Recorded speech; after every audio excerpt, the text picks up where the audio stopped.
अरे करम जली, कहाँ मर गई? सो गई क्या? तुझे पता नहीं लल्ला के उठने का टाइम हो गया है। दूध लेकर आ। अभी तक चाय भी नहीं बनी क्या? चाची की आवाज़ सुनकर ग्लास में चाय डालती छवि के हाथ हल्के से कांपे। चाय उसके हाथ पर गिर गई, पर उसने जल्दी से चाय उठाई और चाचा चाची को देने चल दी। चाची चाय का कप पकड़ते हुए बोली, 2 घंटे से चाय बना रही है, अब लल्ला का दूध भी तैयार रख, उठता ही होगा। और टाइम पर जरा नजर रखा कर, तेरे चाचा जी को भी काम पर जाना है। नाश्ता कब बनाएगी? कोई काम समय पर नहीं करती। छवि ने आकर जल्दी से गैस पर एक तरफ सब्जी रखी और दूसरी तरफ रोटी बनाने लगी। नाश्ता बनाने के बाद उसने जल्दी से झाड़ू लगाया। सारा काम करके वो स्कूल जाने के लिए तैयार हो गई। यही उसका रोज का काम था। वो राजस्थान के एक छोटे से शहर में रहती थी। उसके पापा ट्रक ड्राइवर थे और ज्यादातर समय दूसरे राज्यों में ही सफर पर रहते थे, और महीने में एक आधा बार घर आते। स्कूल में वो साल भर की फीस दे जाते थे और छवि के खर्चों के तौर पर चाचा को पैसे दे जाते थे। छवि पढ़ने में अच्छी थी और स्कूल टीचर बनना चाहती थी। स्कूल में पूजा उसकी बेस्ट फ्रेंड थी। वक्त बदला, छवि बड़ी हो गई। उसने 12वीं के पेपर दे दिए थे, रिजल्ट आना बाकी था। उसका कजन संजय बड़े शहर में पढ़ने चला गया था। एक दिन अचानक छवि को हॉस्पिटल से फोन आया कि उसके पापा का एक्सीडेंट हो गया है। वो चाचा चाची के साथ हॉस्पिटल पहुंची तो वहाँ पापा की लाश पड़ी थी। वहीं लाश के पास एक अमीर बूढ़ा आदमी खड़ा था। उसने छवि को देखते ही कहा, मुझे माफ कर दो बेटी, मेरी वजह से आज तुमने अपने पापा को खो दिया। मेरी कार को बचाते हुए उनका एक्सीडेंट हुआ है। तुम्हें क्या चाहिए बोलो, मैं कुछ भी दे सकता हूँ। जी मुझे कुछ नहीं चाहिए, कहकर वो अपने पापा के शव पर रोने लगी। लेकिन उसे पता नहीं था कि उसके चाचा चाची ने उस बूढ़े आदमी से पैसा ले लिया था। छवि के पापा के मरने के 2 महीने बाद उसके चाचा चाची उसे नौकरी लगवाने का कहकर शहर ले आए और वहाँ एक होटल में उसे एक बूढ़े आदमी को सौंप दिया। छवि चाहकर भी कुछ नहीं बोल सकी। उसने इसे भी किस्मत का लिखा मानकर स्वीकार कर लिया। वो उस बूढ़े आदमी के साथ कार में बैठकर अनजाने सफर पर निकल गई। कुछ घंटों के सफर के बाद वो अहमदाबाद पहुंच चुकी थी। उसने देखा एक बहुत बड़े घर के बाहर कार रुकी थी। घर क्या महल था, उसने ऐसे महल किताबों में देखे थे। वो सोचने लगी, मुझे इतना बड़ा महल साफ करना पड़ेगा। चलो जो मेरी किस्मत। वो कार से उतरी, सर पर पल्लू किया और उस बूढ़े के साथ चल दी। बड़ा सा शानदार दरवाजा खुला तो एक औरत आरती का थाल लिए आई और उसकी आरती उतारी, पर उसने मुंह अजीब सा बना रखा था, मानो इसे चिढ़ती हो। औरत के पीछे वही हॉस्पिटल में मिला बूढ़ा आदमी खड़ा था। वो छवि से बोला, बेटे इसके पैर छुओ, ये तुम्हारी जेठानी है और मैं तुम्हारा ससुर हूँ, और तुम्हें जो लेकर आए हैं वो सोम दादा है, यहाँ के हाउसकीपर। वो पागलों की तरह सबको देखने लगी। वो हैरान होते हुए मन ही मन बोली, ससुर, जेठ, जेठानी, ये क्या हो रहा है मेरे साथ? लेकिन उसने कोई सवाल जवाब करना ठीक नहीं समझा और उनके पैर छुए। फिर वो उसे अंदर ले गए। अंदर से घर और भी सुंदर था। तभी उसके ससुर ने उसकी जेठानी से कहा, शिवानी जाओ इसके कपड़े बदलवा दो। वो उसे लेकर ऊपर एक कमरे में आई और वहाँ अलमारी से एक लाल साड़ी पहनने को दी। इसे पहनकर नीचे आ जाना, वहाँ मेकअप का सामान है, लगा लेना। छवि ने हल्के से सर हिला दिया। छवि ने अपने पुराने बेरंग से कपड़े उतार कर लाल साड़ी पहन ली। उसने हल्का सा मेकअप भी किया। उसने खुद को शीशे में देखा तो खुद को पहचान ना सकी। तभी नौकरानी ने दरवाजा खटखटाया और आवाज आई, छोटी मैडम, सब आपका इंतजार कर रहे हैं, चलिए। वो उठकर नौकरानी के साथ चल दी। वो बस एक कठपुतली जैसी बन गई थी, जो जहाँ बुलाता बिना सवाल किए उसके साथ चली जाती। वो डरी सहमी सी नौकरानी के पीछे चल रही थी। उसे पता चल रहा था कि वो लिफ्ट से नीचे जा रही है। कितनी फ्लोर है ये उसे पता ही नहीं था। उस बेचारी ने तो लिफ्ट ही आज पहली बार देखी थी। वो और घबरा गई। जैसे तैसे वो लोग ड्राइंग रूम में आए। वहाँ बहुत से लोग बैठे थे। उसने देखने के लिए सर नहीं उठाया, सिर्फ आवाज़ सुनकर ही अंदाजा लगाया कि 10 के करीब लोग होंगे। उसे सोफे पर बिठा दिया गया। तभी उसके ससुर बोले, बेटी आज से तुम हमारे परिवार का हिस्सा हो गई हो, चलो तुम्हें तुम्हारे परिवार से मिलाते हैं। फिर एक हैंडसम सा लड़का आया। छवि ने बैठते वक्त उसे देखा था। ये गोरा चिट्टा और बहुत ही हैंडसम था। छवि को लगा ये उसका पति होगा, लेकिन उस लड़के ने माइक उठाया और सबके बारे में छवि को बताने लगा। तो मैं हूँ इस घर का सबसे छोटा बेटा हर्ष। वैसे मेरा पूरा नाम हर्षवर्धन है, पर सब मुझे प्यार से हर्ष ही कहते हैं। आज मैं इस प्रोग्राम को होस्ट करूंगा। अब हम शुरू करते हैं आज का मुंह दिखाई का प्रोग्राम। आज की खास गेस्ट हमारी नई भाभी, जो अपनी सीट पर बैठ गई है। सबसे पहले आए हमारे पूज्य पिताजी, आइए पापा। फिर हर्ष ने पापा को बुलाया। वो एक कमेंटेटर की तरह ही बोल रहा था। उसने पानी पिया और फिर बोलने लगा। अब छवि को पता लगा कि ये उसका देवर है। उसे अपनी सोच पर घिन आई। वो अपने देवर को अपना पति कैसे समझ सकती है? तभी हर्ष की आवाज आई, ब्रेक के लिए क्षमा कीजिएगा। हाँ तो पापा ने भाभी को शगुन दिया, पता नहीं कितना दिया, लेकिन लगता है अच्छा खासा ही दिया होगा, क्योंकि पैकेट काफी भारी दिख रहा था। साथ में ये पुश्तैनी कंगन भी दिए हैं, पता नहीं सारे दे दिए कि मेरी पत्नी के लिए भी कुछ बचा कर रखे हैं। सभी हंस पड़े। छवि को भी अब थोड़ा सा सहज लगने लगा था। हर्ष सबको आंखों देखा हाल सुना रहा था। थोड़ी देर बाद उसकी चाचा चाची, उन्होंने भी पापा की तरह तगड़ा शगुन दिया। छवि सर को झुकाए बैठी थी। उसने किसी के भी चेहरे नहीं देखे थे। उसके बाद बुआ और बाकी के घर के सदस्यों ने भी शगुन दिया। सबके शगुन देने के बाद हर्ष एक लड़की और लड़के की तरफ इशारा करके बोला, ये है हमारे चाचा जी की छोटी बेटी निम्मी और ये हमारा इकलौता भतीजा प्रताप। इनके अलावा चाचा की बड़ी बेटी है सिम्मी, वो पढ़ाई के कारण नहीं आई। निम्मी और मैं, हम दोनों कॉलेज में पढ़ते हैं। हमारे प्रताप जी अभी 5वीं में पढ़ते हैं। सब हो गए भाई, कोई मुझे पानी दो। वो सांस फूलने का बहाना बनाकर सोफे पर लेट गया। इसी बीच छवि सोच रही थी कि उसकी शादी हुई किससे है। कोई उसकी बात भी नहीं कर रहा, जाने वो कैसा होगा। तभी किसी लड़के के खांसने की आवाज आई। सबकी हंसी से गूंजता कमरा एकदम से शांत हो गया, जैसे सबको सांप सूंघ गया हो। छवि की समझ में कुछ नहीं आ रहा था। वो डर की मारी गर्दन भी नहीं उठा पा रही थी। तभी पापा उस लड़के से बोले, आ गए तुम, तुम्हारी दुल्हन आ गई है। हमने सारी रस्में कर दी है, अब सारा काम हो गया है, ठीक है। एक कर्कश आवाज में कहकर वो लड़का आगे निकल गया। इसने मुंह पर मास्क और आंखों पर काला चश्मा लगाया हुआ था। उसने हाथों में दस्ताने पहन रखे थे। कद में 6 फुट के करीब था। वो चुपचाप ऊपर चला गया। सबने ऐसे सांस ली मानो सबकी सांसें उसके कदमों तले दबी हो। फिर 2 नौकरानियां छवि को उसके कमरे में ले गई। उसने इस बार ध्यान रखा, लिफ्ट से आते वक्त 2 नंबर दबाना है। फिर उतरकर दाई तरफ दूसरा कमरा उसका था। दरवाजा खुला था और वो उसे बेड पर बिठाकर दरवाजा बंद करके चली गई। वो बेड पर बैठी इंतजार करती रही। वो सोच रही थी, ये आदमी कैसा होगा जिसके आने से सारे घर वाले शांत हो गए। मतलब सारे घर पर उसके पति का रौब चलता है। कुछ देर बाद बाथरूम का दरवाजा खुला और वो सीधा बेड पर उसके पास आकर बैठ गया। छवि अब भी चेहरा नीचे करके बैठी हुई थी। उसने उसके सामने कागज रखे और बोला, इन पर साइन कर दो। छवि ने कागज पर बड़े अक्षरों में मैरिज सर्टिफिकेट लिखा पढ़ लिया था। संग्राम ने पहले ही साइन किए हुए थे। उसने भी चुपचाप साइन कर दिए। उसने छवि की ठोडी पकड़कर उसका मुंह ऊपर उठाया और बोला, लो अब ये शादी कानूनन हो गई, ध्यान से देख लो, ये पति है तुम्हारा। छवि ने डरते डरते आंखें उठाकर उसे देखा। उसकी चीख निकल गई और वो बेहोश हो गई। आखिर लड़के के चेहरे में ऐसा क्या दिखा कि छवि बेहोश हो गई? क्या छवि ये रिश्ता निभा पाएगी? कौन है ये लड़का? जानना चाहते हैं सभी सवालों के जवाब? तो सुनते रहिए प्यार का इंतजार। छवि को बेहोश होता देखकर वो लड़का डरावने अंदाज में जोर से हंसा और फिर बाहर आ गया। उसने आवाज दी। 2 नौकरानियां जो उसे छोड़कर गई थी वो वहां आई। लड़का बोला, बुआ को बुला कर लाओ। उसने अपना मुंह मास्क से ढक लिया था। बुआ ने आते ही पूछा, क्या हुआ संग्राम? संग्राम बोला, बुआ ये बेहोश हो गई है, रवि को फोन कर दो। रवि उसका फैमिली डॉक्टर था। बुआ ने रवि को फोन मिलाया। कुछ देर बाद रवि आया। उसने छवि को चेक करने के बाद पूछा, इन्होंने सुबह से कुछ नहीं खाया क्या? संग्राम ने पापा की तरफ देखा। उन्होंने सोम दादा की तरफ देखा तो वो बोले, जी गलती हो गई, इन्होंने कुछ नहीं खाया। हमने खाना लेकर भी दिया पर इन्होंने वो छुआ तक नहीं। यहाँ आकर मैं काम में लग गया सो भूल गया। पापा जी ने सबको डांटा, जाओ जाकर खाना लेकर आओ। तुम सबको अपना खाना याद रहा लेकिन किसी को ये नहीं याद रहा कि इसने खाना खाया है या नहीं। वो जानते थे कि अगर संग्राम को गुस्सा आ गया तो वो सबका खाना बंद कर देगा। छवि को होश आ गया था। उसने देखा कि सभी उसके आसपास इकट्ठे थे। उसके होश में आने पर संग्राम बोला, खाना लाओ, आप सब भी जाकर रेस्ट करो। सबके जाने के बाद अब छवि और संग्राम ही अकेले रह गए थे। संग्राम ने खाना उसकी तरफ बढ़ाते हुए कहा, खाना खा लो। तुमने किसी को बताया क्यों नहीं कि तुम्हें भूख लगी है? तुम मेरी पत्नी हो, संग्राम सिंह की पत्नी, इसलिए तुम इस घर की मालकिन हो। तुम्हें किसी से डरने की जरूरत नहीं है। छवि ने हाँ में सिर हिलाया और खाना खाने लगी। उसके खाना खाने के बाद संग्राम ने पूछा, तुम मेरी शक्ल देखकर डर गई थी? नहीं मैं नहीं डरी। मैं क्यों डरूं? वो अचानक देखकर घबरा गई थी। संग्राम ने पूछा, तो तुम्हें मेरे ऐसे चेहरे से कोई डर नहीं है? तुम्हारे सामने मैं ये मास्क उतार सकता हूँ? जी। छवि धीरे से बोली। उसने खुद को उसका चेहरा देखने के लिए तैयार कर लिया था। उसकी रजामंदी मिलते ही उसने मास्क उतार दिया और छवि के सामने खड़ा होकर बोला, अब देखो।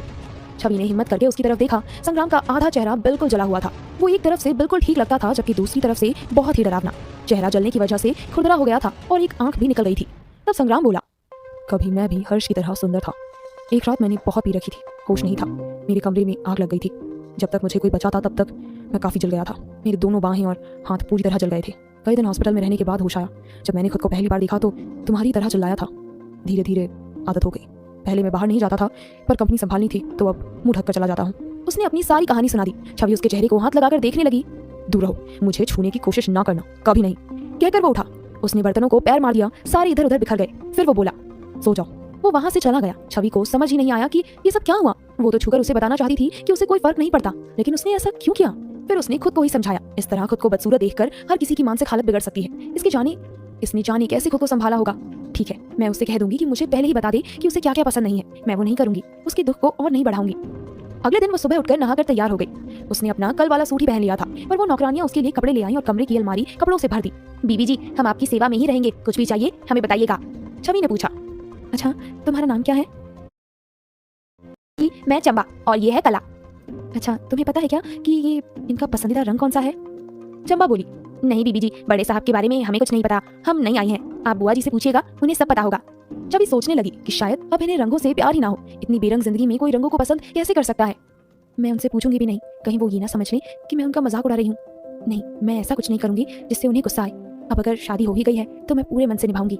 तैयार होकर वो चंबा के साथ नीचे डाइनिंग रूम में आई। उसने आते ही सभी बड़ों के पैर छुए। उसे चंबा ने संग्राम के बगल वाली सीट पर बैठा दिया। बड़े से टेबल के बीच में उसके ससुर बैठे थे। उनकी बाईं तरफ चाचा चाची बुआ, फिर जेठ और जेठानी बैठे थे और बाईं तरफ संग्राम, छवि, निमी, हर्ष और सबके अंत में प्रताप बैठा था। छवि ने कभी ऐसे सबके साथ बैठकर खाना नहीं खाया था, इसलिए उसे कुछ पता ही नहीं था। संग्राम ज्यादा नहीं खाता था।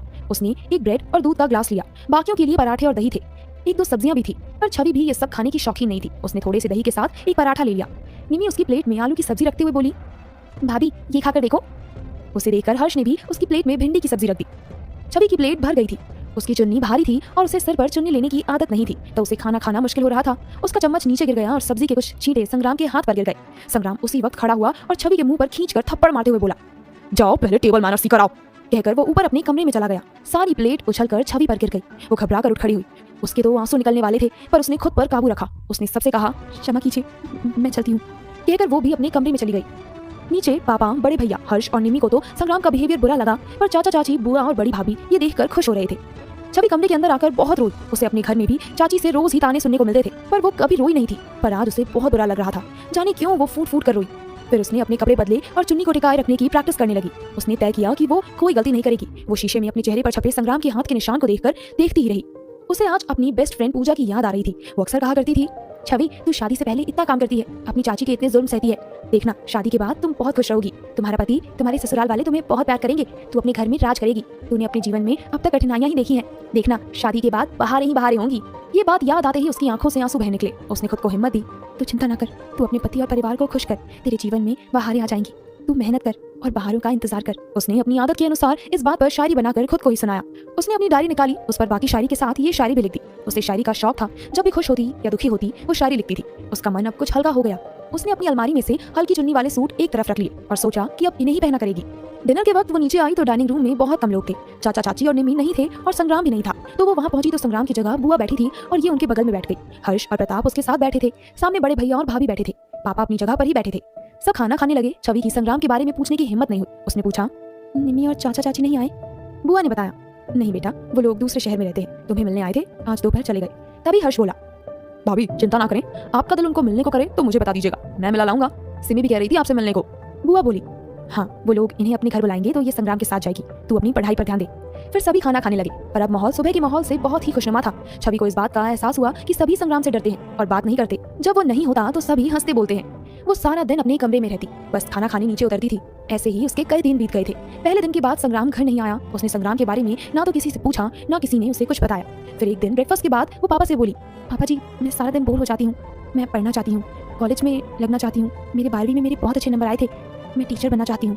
पापा ने कहा, बेटे मैं आज संग्राम से बात करूंगा, जैसा वो कहेगा वैसा ही करेंगे। अब तो तुम्हारा पति है, इसलिए उसकी मर्जी के बिना हम कुछ नहीं कर सकते। छवि ने रिक्वेस्ट करते हुए कहा, ठीक है पापा जी, आप इनसे पूछकर बता दीजिएगा, मैं वेट करूंगी, लेकिन जरा जल्दी कीजिएगा, पहले ही क्लासेस स्टार्ट हुए महीने से ऊपर का समय हो गया है, फिर पढ़ाई को कवर करना मुश्किल हो जाएगा। क्या संग्राम छवि की पढ़ाई जारी रखने के लिए मानेगा? क्या छवि यहाँ भी जुल्म सहती रहेगी या करेगी प्रतिकार? जानना चाहते हैं सभी सवालों के जवाब? तो सुनिए प्यार का इंतजार। छवि ने अपने ससुर से अपनी पढ़ाई के बारे में बात की। उसी शाम संग्राम घर आ गया। वो आकर अपने कमरे में बैठा रहा। चंबा ने छवि को बता दिया था। चंबा और कला की मदद से वो सज सवर कर तैयार हो गई, पर वो छवि के कमरे में आया ही नहीं। रात के खाने पर छवि नीचे गई। वो संग्राम के साथ वाली सीट छोड़कर अगली सीट पर बैठने लगी। तभी बुआ बोली, इस तरफ बैठो बहू, मैं इधर बैठ रही हूँ। बुआ ने जानबूझकर ऐसा जताया मानो छवि उनके लिए जगह छोड़ रही हो। छवि डरते डरते संग्राम के बगल में बैठ गई। आज उसने बड़े सलीके से खाना डाला और आराम से ही खाया, कोई गलती नहीं की। संग्राम सब देख रहा था, पर वो बोला कुछ नहीं। वो खाना खत्म करके जाने के लिए खड़ी हो गई। वो बोलने लगा तो पापा पहले ही बोल पड़े, अब तक बड़े खाना खा रहे हैं, तब तक बैठो, उनके खड़े होने के बाद जाना। वो खाली प्लेट रख कर बैठ गई। फिर पापा ने जब खा लिया तो वो बोले, चलो अब उठ जाओ बेटा, आओ मेरे पास लिविंग रूम में चलो। वो उनके साथ जाकर वहाँ बैठ गई। देखो बेटा, मुझे पता है कि संग्राम थोड़ा गुस्से वाला है, पर जब तुम उसे समझने लगोगी तो तुम्हें उसके गुस्से की आदत हो जाएगी, मतलब तुम्हें कम बुरा लगेगा। पापा जी ने जितना समझा सका समझाया। फिर वो अपने कमरे में आ गई। कुछ देर बाद दरवाजे पर नॉक करते हुए सोम दादा की पत्नी इमली बोली, छोटी बहू रानी हम अंदर आ जाएं। वो ठीक होकर बैठते हुए बोली, हाँ जी।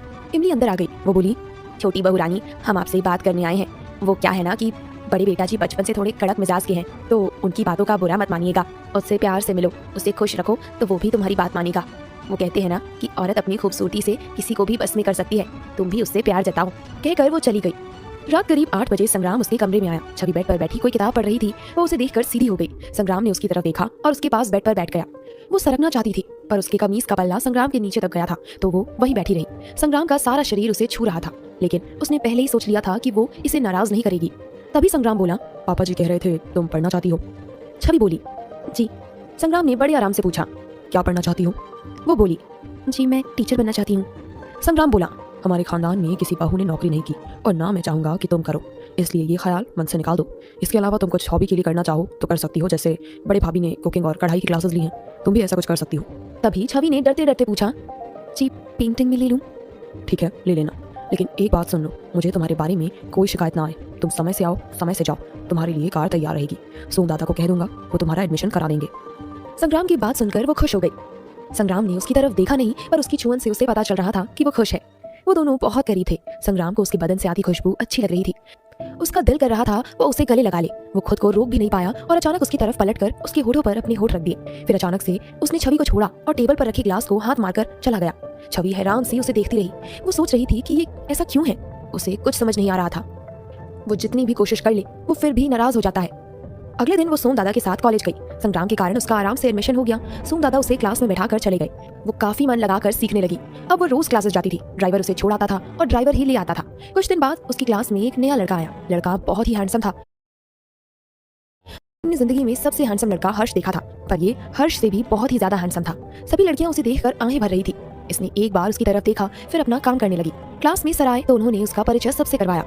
बच्चों, ये नए स्टूडेंट है, इनका नाम सहस है। सहस, आप क्लास में किसके पास बैठना चाहोगे? सहस ने छवि की ओर उंगली करते हुए कहा, जी मैं उनके साथ बैठना चाहूंगा। लेकिन छवि ने कहा, सर मेरे साथ मीना बैठती है, वो आज आई नहीं है। कोई बात नहीं, मीना को हम और जगह बैठा देंगे। ये नया आया है, इसे बेसिक बातें बाकियों से अच्छी तरह तुम समझा सकती हो। सर ने कहा। अब छवि भी कुछ ना कह सकी। वो छवि के साथ बैठ गया और छवि उसे पिछला काम समझाने लगी। अगले दिन मीना आई तो सर ने उसे किसी और के साथ बैठा दिया। अब छवि के पास कोई चारा नहीं था, उसे उसी के साथ बैठना पड़ा। वो बातें बहुत करता था। छवि चुप रहना पसंद करती थी। वो छोटी छोटी बात छवि से पूछता। छवि तंग हो जाती। एक दिन छवि को गुस्सा करने के बाद वो बोला, एक बात कहूँ, गुस्से में तुम और भी प्यारी लगती हो। तुम्हारी आंखें यूं छोटी हो जाती हैं। उसने अपनी आंखें छोटी करते हुए कहा। ये देखकर छवि को भी हंसी आ गई, लेकिन उसने हाथ जोड़कर कहा, तुम बहुत ही खराब हो, ना तो चुप बैठते हो और ना बैठने देते हो। देखो मुझे ये करना है, प्लीज मुझे पढ़ने दो। सहस ने उसकी तरफ देखते हुए कहा, अरे कहाँ कहाँ तारीफ करूँ, तेरी हंसी, तेरा ये घूर कर देखना, ये गुस्सा होना कमाल है। पर तुम्हारी हंसी का तो कहना ही क्या, मैं तो तुमसे मिलकर मोक्ष पा गया। तुम्हें सीखना है या नहीं? अगर सिर्फ बातें ही करनी है तो मुझे माफ करो, मुझे बातों में कोई इंटरेस्ट नहीं है।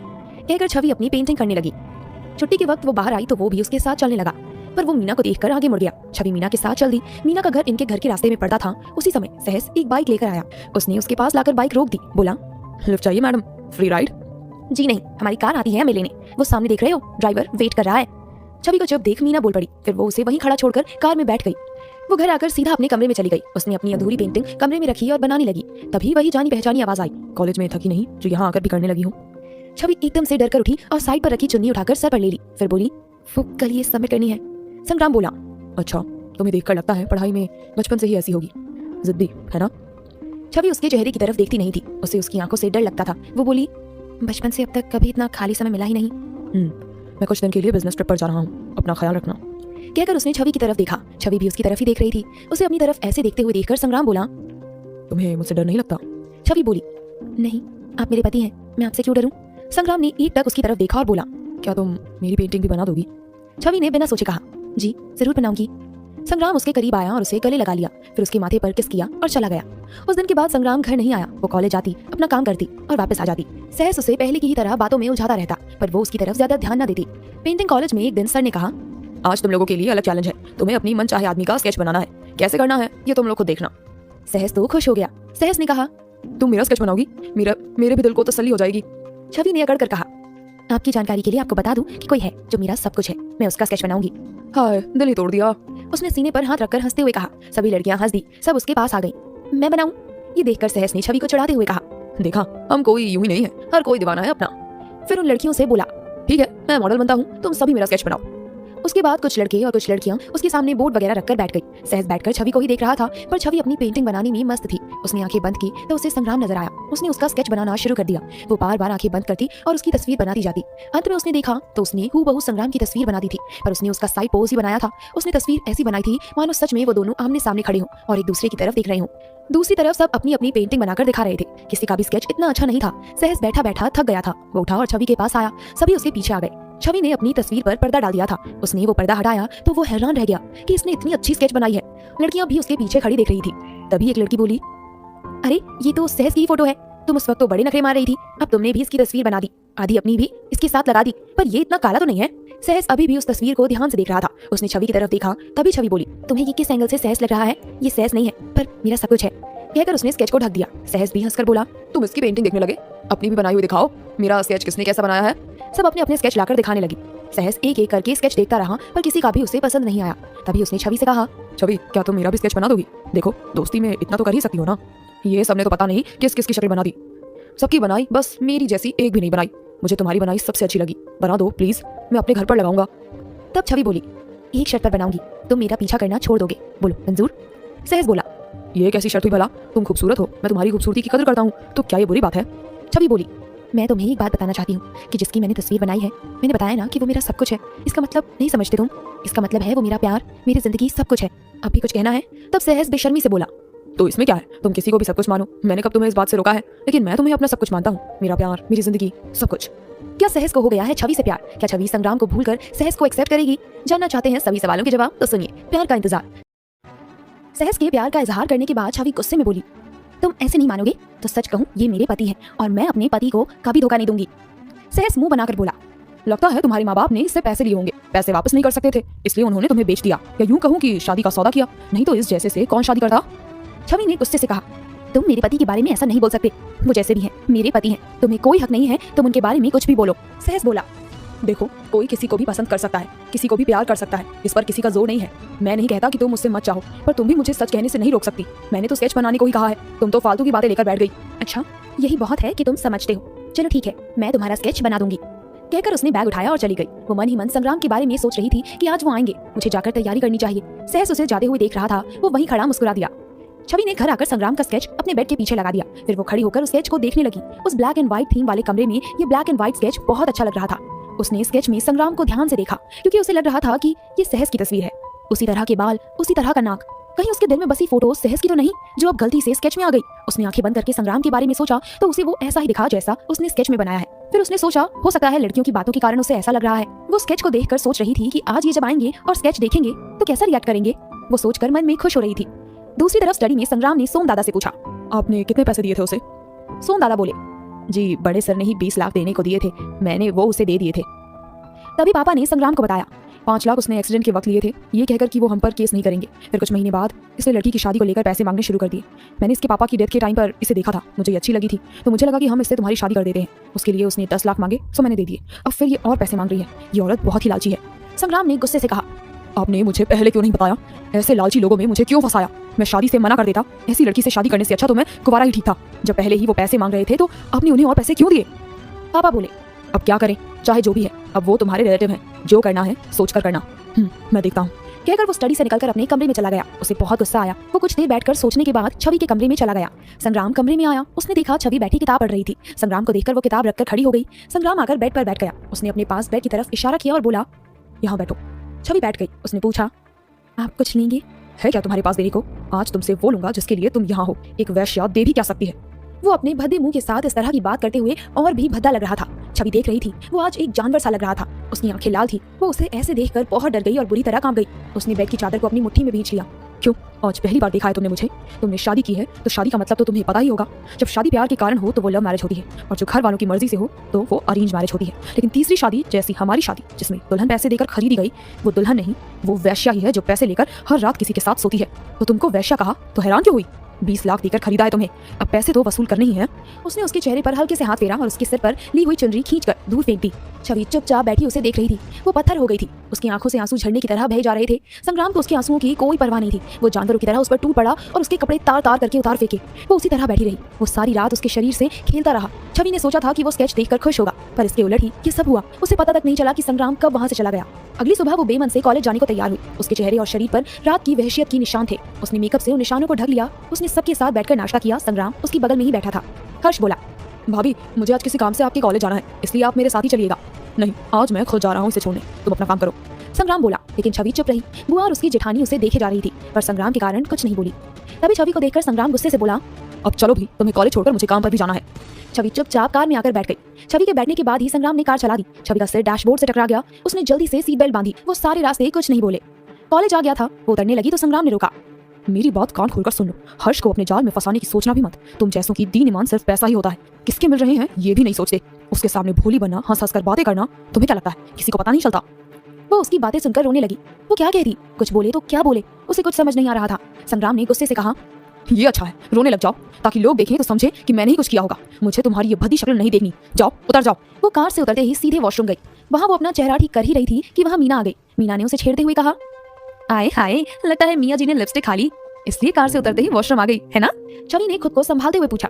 नहीं, ऐसा तो कुछ नहीं है, यूं ही तू गेस लगाती रहती है। वैसे तुझे कैसे पता चला कि कार में मेरे पति थे? मीना ने आंखें तरेर कर कहा। इसमें कौन सी बड़ी बात है, ड्राइवर के साथ होती तो तुम पीछे बैठती, लेकिन आज तुम आगे से उतरी, वो भी कार से रुकने के काफी देर बाद। इतना तो पता चल ही जाता है कि कार रोक कर क्या किया जा रहा था। अच्छा दादी अम्मा, तू जीती, मैं हारी। चल अब क्लास में चल, नहीं तो मैडम जी फिर कहेंगी मीना तुम कब सुधरोगी। दोनों हंसते हुए क्लास में आ गई। आज सहस नहीं आया था, उसे बड़ा अजीब सा खालीपन महसूस हो रहा था। बेशक वो उसे कुछ भी कहती रहे, पर आज उसे उसकी कमी खल रही थी। शाम होते होते वो पूरी तरह बोर हो गई थी। उसे लग रहा था मानो आज समय गुजर ही नहीं रहा हो। छुट्टी हुई तो वो मीना के साथ गेट के पास आ गई। ड्राइवर ने दरवाजा खोला, वो दोनों कार में बैठ गई। आज तू चुप चुप क्यों है? बस तबीयत ठीक नहीं है। मैं भी कहूँ शायद सहस को मिस कर रही है, मीना ने उसे छेड़ने के लिए कहा। छवि ने उसे कोहनी मारकर ड्राइवर की तरफ इशारा किया कि ड्राइवर बैठा है, तो मीना ने बात एकदम बदल दी। यार तू हमारे जीजा जी के कारण दुखी है कि वो छोड़ने तो आए थे, लेने नहीं आए, मीना बोली। फिर दोनों हंस दी। संग्राम ऑफिस में बैठा उसकी बातें सुन रहा था, वो भी मुस्कुरा दिया। उसकी सेक्रेटरी जो सामने उसके साइन करने का इंतजार कर रही थी, उसकी स्माइल देखकर डर गई। सर स्माइल क्यों कर रहे हैं, क्या मुझसे कोई गलती हो गई? वो बुरी तरह घबरा गई, पर उसे क्या पता था कि सर के कान में ईयरपॉड लगे हुए हैं। संग्राम ने पेपर साइन करके उसे वापस पकड़ा दिए, पर उसके चेहरे पर स्माइल वैसी ही थी। वो पेपर लेकर वहां से आ गई। संग्राम मुस्कुराते हुए काम करता रहा। अचानक उसका फोन बजने लगा। उसे कल की बात याद आई। यही वक्त था जब बुआ का फोन आया था। उसे सारी बात याद आने लगी। बुआ जी कह रही थी, बेटा तुमने बहू को कुछ कहा है क्या? वो तो हमें देखकर नीचे रुकी ही नहीं, दौड़ती हुई लिफ्ट में चली गई। देख बेटा ऐसा नहीं करते, माना कि उसके घर वालों ने पैसे लिए हैं, पर इसे कुछ कहकर वो पैसे वापस तो नहीं आने वाले ना?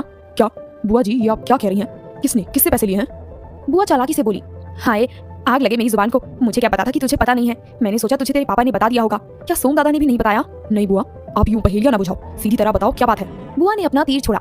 बेटा तेरे पापा बता रहे थे कि तेरे ससुराल वालों ने शादी के बदले पैसे लिए हैं, कोई 15 लाख के करीब। अब मुझे पूरा तो नहीं पता, पर मुझे लगता है वो अब और पैसे मांग रहे हैं। मैं आज ही उनसे बात करता हूँ।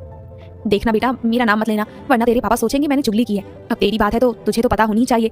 इतना कहकर बुआ ने फोन रख दिया। ये सुनकर उसे सच में गुस्सा आया था। उसने घर जाते ही पापा और सोम दादा को स्टडी में बुलाकर उनसे बात की थी। फिर उसने छवि के साथ वो दरिंदगी की जो उसने सोचा नहीं था। उसे छवि का रोना याद आ गया। क्या संग्राम और छवि एक हो पाएंगे, या सहस की होगी छवि की जिंदगी में एंट्री? क्या छवि यहाँ भी जुल्म सहती रहेगी या करेगी प्रतिकार? जानना चाहते हैं सभी सवालों के जवाब? तो सुनिए प्यार का इंतजार। संग्राम अपने ऑफिस में था। अपने असिस्टेंट ओम चड्डा को बुलाया। सुनो कार निकालो, आज हिसाब किताब करके जाना है। सर सफर बहुत लंबा है, लगभग 6 घंटे लगते हैं। ओम बोला। फिर ऐसा करो कल सुबह जल्दी निकलेंगे। देखें तो सही से कि है कैसे लोग, उसे भी ले चलेंगे। जी सर, सुबह 5 बजे निकलते हैं तो 11 बजे पहुंच जाएंगे। ओम बोला। संग्राम का घर। छवि जैसे ही घर के अंदर आई उसने देखा कि बुआ और उसकी जेठानी लिविंग रूम में बैठी बातें कर रही थी। उसे देखते ही बुआ ने उसे आवाज लगाई, इधर आओ। वो उनके पास गई। जी बुआ जी। लगता है तुम भूल गई हो कि तुम भी इस घर की बहू हो, तुम घर के कामों में हाथ बढ़ाया करो। बुआ बोली। जी कहिए बुआ जी, क्या करना है? जाओ पहले कपड़े बदल लो फिर आना। छवि जाने लगी तो बुआ बोली, रुको जरा, जाते जाते ये कप भी किचन में रख देना। छवि वापस मुड़ी और कप उठाकर किचन की ओर चल दी। रास्ते में ही चम्मा ने उससे कप पकड़ लिया और बोली, आप ऊपर चलिए, कप मैं ले जाती हूँ। वो अपने कमरे में आ गई। वो कपड़े बदलकर नीचे लिविंग रूम में जाने लगी। उसे रास्ते में हर्ष मिला, जो इसे देखते ही भागकर इसके पास आया। भाभी आप मेरे साथ चलिए, मुझे किसी के लिए गिफ्ट लेना है। देखिए ये एक सरप्राइज है, किसी को बताना नहीं है। इसमें किसी और को कहूंगा तो खबर फैल जाएगी, सरप्राइज खत्म हो जाएगा, इसलिए आपसे कह रहा हूँ प्लीज प्लीज। उसने बच्चों की तरह हाथ जोड़ते हुए कहा। लेकिन बुआ जी और दादी जी को क्या कहूँ? छवि ने पूछा।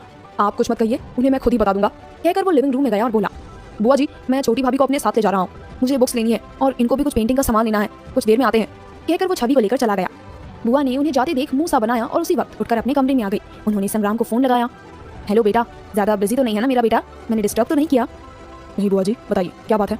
बेटा तेरा चेहरा ऐसा है, इस कारण पहले तेरी शादी की चिंता रहती, अब शादी की चिंता खत्म हुई तो अब ये चिंता है कि कहीं तेरी दुल्हन किसी और के साथ ना।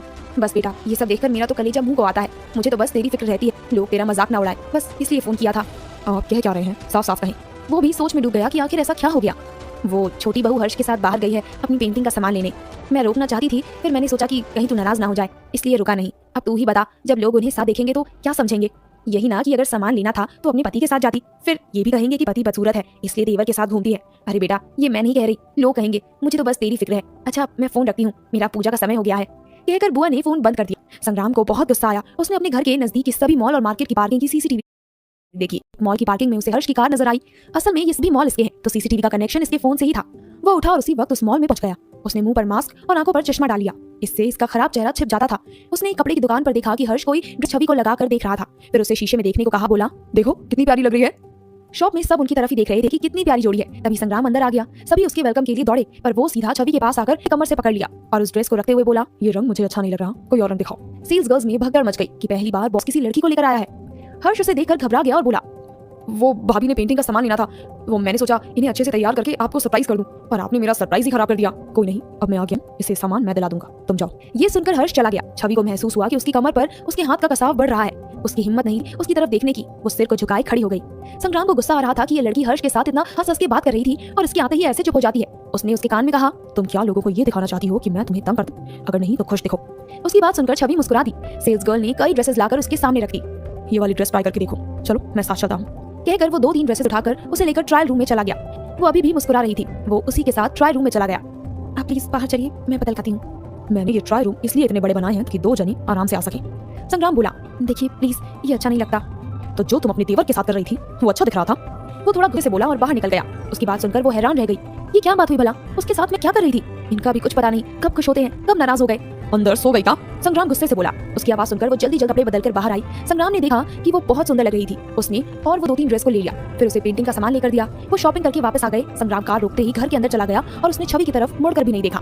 छवि अपना सारा सामान अकेली उठाने लगी तो अंदर से चंबा और कला आकर उसका सामान पकड़ लेती है। वो उसका सामान कमरे में रखकर वापस निकल आई। कला ने छवि को धीरे से कहा, अंदर सर बैठे हैं। छवि जल्दी से लिफ्ट में चली गई। वो कमरे में आई तो देखा संग्राम सोफे पर बैठा था। वो आकर बेड पर बैठ गई।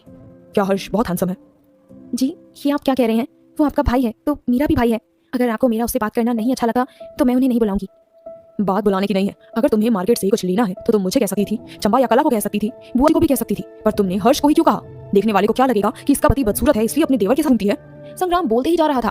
वो सामने बैठी रोई जा रही थी। वो बोली, मुझे ये सब नहीं पता था, मैंने नहीं कहा था। वो खुद कह रहा था कि उसको किसी के लिए गिफ्ट लेना है और घर पर बताना नहीं है, इसलिए उसने मेरा नाम ले दिया। वो रोते हुए कह रही थी। संग्राम को तब लगा कि उसे गलतफहमी हो गई है। ये सच कह रही है, मुझे इसे ऐसे नहीं कहना चाहिए था। वो उस तरफ देख रहा था कि उसकी नजर उस पेंटिंग पर पड़ी। वो देखता रह गया। इसने कितनी खूबसूरती से दोनों को आमने सामने एक दूसरे को देखते हुए बनाया था। वो खुश हो गया। फिर उसे याद आया कि उसने कल इसके साथ क्या किया। वो उठा और रोती हुई छवि के पास आया। उसके कंधे पर हाथ रखकर बोला, अच्छा अब रो मत, जल्दी सो जाना, सुबह तुम्हारे चाचा के घर जाना है। कहकर वो बाथरूम में चला गया। छवि ने मुंह उठाया। इन्होंने क्या कहा? चाचा के घर जाना है? मुझे झट से आंसू पोंछे। वो भी जाना चाहती थी, पूछना चाहती थी कि उन्होंने पैसे क्यों लिए। उस रात को वो वहीं उसके कमरे में लेट गया। छवि खाना खाकर आई तो बेड पर उसे लेटे देखकर वो घबरा गई। उसे कल की रात याद आ गई। वो कांपती हुई जाकर बेड पर साइड पर सो गई। कुछ देर बाद संग्राम ने उसे अपनी तरफ खींचकर अपनी बाहों में भर लिया और उसे लिपट कर सो गया। छवि पहले तो घबरा गई, फिर सो।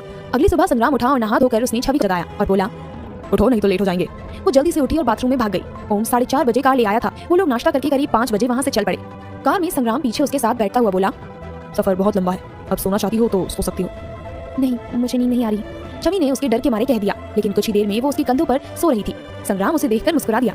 वो लोग आधा रास्ता पार कर चुके थे। उसने छवि से पूछा, कुछ खाना तो नहीं है? नहीं, बस पानी पीना है। उसने कार में रखे पानी की बोतल उसे दे दी।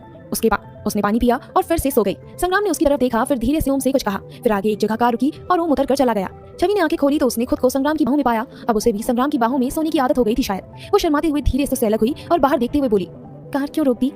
वो तुम सुस्त लग रही हो इसलिए तुम्हारे लिए चाय लाई है। तभी ओम चाय लेकर आया। वो चाय पीने लगी। संग्राम ओम के साथ बाहर खड़ा होकर चाय पी रहा था। उसने अपने मुंह का मास्क उतारा हुआ था। छवि उसे देखने लगी। ये आज पहले से अच्छा लग रहा था या फिर उसे उसकी आदत हो गई थी शायद। 6 घंटे के लंबे सफर के बाद आखिर वो लोग उसके मायके पहुंच गए।